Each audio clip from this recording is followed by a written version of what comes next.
Today we are talking all about the DOXA Sub 200T and why I think it's possibly the best all-round dive watch in DOXA's arsenal. Now we did try and film this from a waterfall in Iceland, but it kind of turned out like this. It's quite loud. Let's just go somewhere else. Let's go somewhere else. Oh, honestly, I love these journeys. The thing is, no matter how tough they become, Oh my God. the effort always pays off. DOXA as a brand has always fascinated me. So in typical Chisholm Hunter fashion, I wanted to take one to Iceland and test it to the limit.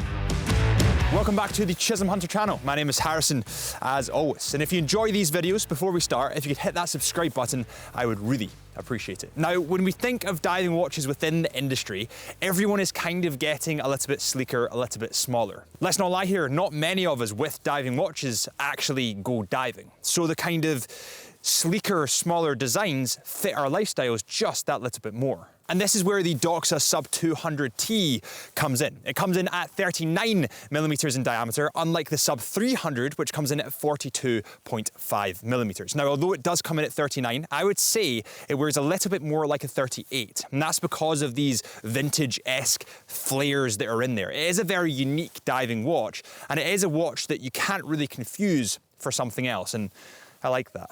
And this slimmer, sleeker, more universal feel is partially due to the lug-to-lug and also the thickness. The lug-to-lug comes in at 41.5 millimeters and the thickness comes in at a pretty brilliant 10.7 millimeters. It sits really nice and close to the wrist, and again, that kind of adds to that more vintage vibe to this watch. These models all come in stainless steel. Now, this stainless steel has a combination of brushed and polished metal on, well, pretty much everywhere. I mean, when you look at the bracelet, it has the polished central kind of rice grain links, and then the outer two are brushed, and it has quite an iconic cushion cut kind of case. Now, one thing that I love about the combination of polished and brushed is the bezel. The bezel is brilliant. It's unidirectional. It has the same color of the dial in text on the bezel on the outer ring. This is unidirectional, and have a listen to this. Oh, it's watch porn is what this is. Stainless steel bezels to me in the industry are the absolute pinnacle of watches. That's how they started. All watches had stainless steel bezels back in the day, but nowadays everything's getting quickly replaced by ceramic. And although I love the look and feel of ceramic, I mean, I have an Omega Seamaster, there's something that just adds a level of class, a level of longevity to your watch when it has a stainless steel bezel. And because it's a dying breed, because it's a bit more rare, I think this just makes it look that little bit more vintage and that little bit better. Now, when we talk about that bezel, it's actually pretty famous and it is patented by DOXA. It's unidirectional and it has an integrated US Navy no decompression limit table. And this benchmarks the diver's safety, so they use it for safety within the diving industry. The only problem that I can see with polished or stainless steel bezels, although they look really good and vintage, they will scratch a lot. They are scratch magnets. So I would be very careful with this watch. If you like your wear and tear of your watch, I mean, it does tell a story, that's great. But for me, I do have that little bit of OCD.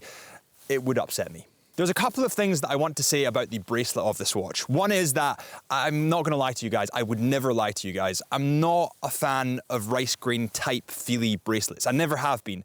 That's not a bad thing, that's just a me thing, it's a personal preference. But what I was really impressed with, extremely impressed with, was the micro adjustments and how easy they are to use on this watch. It's honestly one of the easiest micro adjustment systems I've ever used on a watch. And also you do have the variation of a rubber strap if you want the rubber strap and don't like the rice grain bracelet. This watch, of course, being a diving watch, and as the name would suggest, goes to 200 meters of water resistance. It also has a sapphire crystal glass on the front, which looks very, very small because of the kind of double layered bezel. It brings the dial in that little bit and makes it look that little bit smaller. Now, it does have a closed case back, which I like, and it's, again, personal preference, but I quite like to see the beating heart of the watch.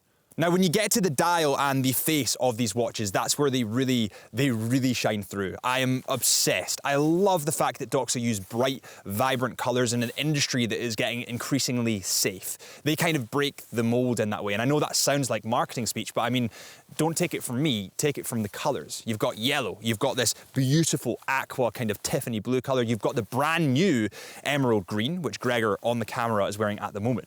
Now, the dials on these watches come in two different variations. You can either get the iconic, which is this kind of flat, more matty look, or you can get that sunray dial. What I was really impressed with in terms of color variations from the sunray was actually the blue. It's this aqua blue sunray flare that flicks through the watch when the sun hits it. It's really beautiful. I've been playing with that a lot recently. A couple of DOXA flares that they've kind of thrown in here that I really like, and it brings out the personality on this watch, is one, on the crown, you can see the colored DOXA symbol that they've added just here.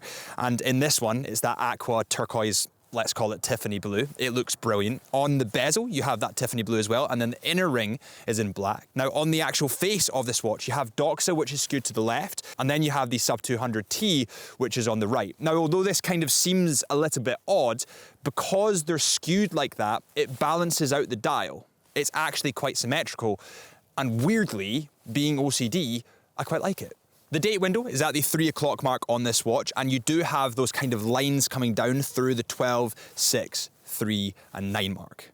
By the way, guys, we are in Iceland, we are videographers, and we are filming a banging watch on a banging Icelandic landscape. So let's get a little bit of cinematic voiceover, cool montage going. But before we do that, remember that Chisholm Hunter are official stockists of DOXA watches. And if you want to pick up your next watch, whether that's a DOXA, a Tudor, an Omega, a Tag Heuer, then make sure you head to chisholmhunter.co.uk. And if you do that, you'll be supporting the channel. But anyway, let's get to this beautiful landscape. You know, I often preach that it's not really about the watch, it's about where that watch can take you.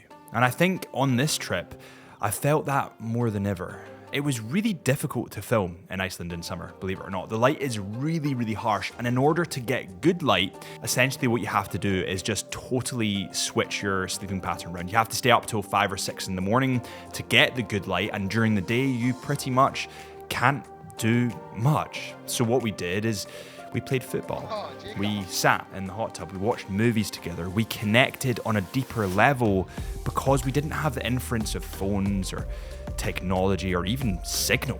And I think that's the part that I'll remember. The laughs, the frustrations, the tiredness, getting really angry at the boys for no apparent reason, but it all was part of the journey. And this DOXA Sub 200T forever and always now will be part of my journey.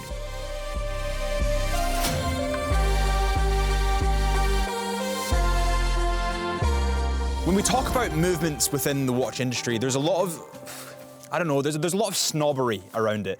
There's a lot of snobbery around mass-produced movements, ETA movements, Solita movements, but I am here to tell you that just because it has a mass-produced movement does not mean it's a bad movement. You wouldn't call a BMW car a bad car just because it's mass-produced. No, it's a brilliant car, it's tried and tested.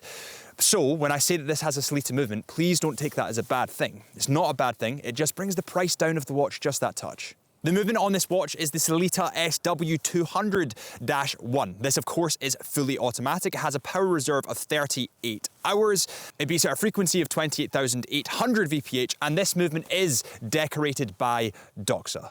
I have to say it, this DOXA did surprise me in a lot of ways. I would say that I go for more contemporary, sporty diving watches, typically within the industry. I mean, maybe you can call me cliche with my Omega Seamaster, but I like that kind of style, and this has opened my eyes to a new kind of style. I like the fact that they've given you options, they've given you variants, you have sizing options, and they've also given you 14 color variations. Within the industry, within the watch industry, typically some higher end watches, the lines can be quite tight. They don't release that many colors. I mean, let's look at the Tudor Black Bay. They've got burgundy, blue, and black. That's it. Within the DOXA Sub 200T range, you have 14 color variations. Now, when it comes to watches, of course, the price is kind of the crux of pretty much all watch purchases. And this watch comes in at £1,490 on the bracelet. Now, I personally would opt for the rubber strap. It's a little bit cheaper, and also I prefer the rubber on that. But I do think, in all fairness, it's probably worth the money. What do you guys think? I would love to hear your guys' thoughts on this DOXA Sub 200T. It honestly opened my eyes in a lot of ways. I hope you guys have enjoyed this Iceland special video from the Chisholm Hunter channel. If you have, please hit that subscribe button. And remember, it's not about the watch, it's about where it can take you.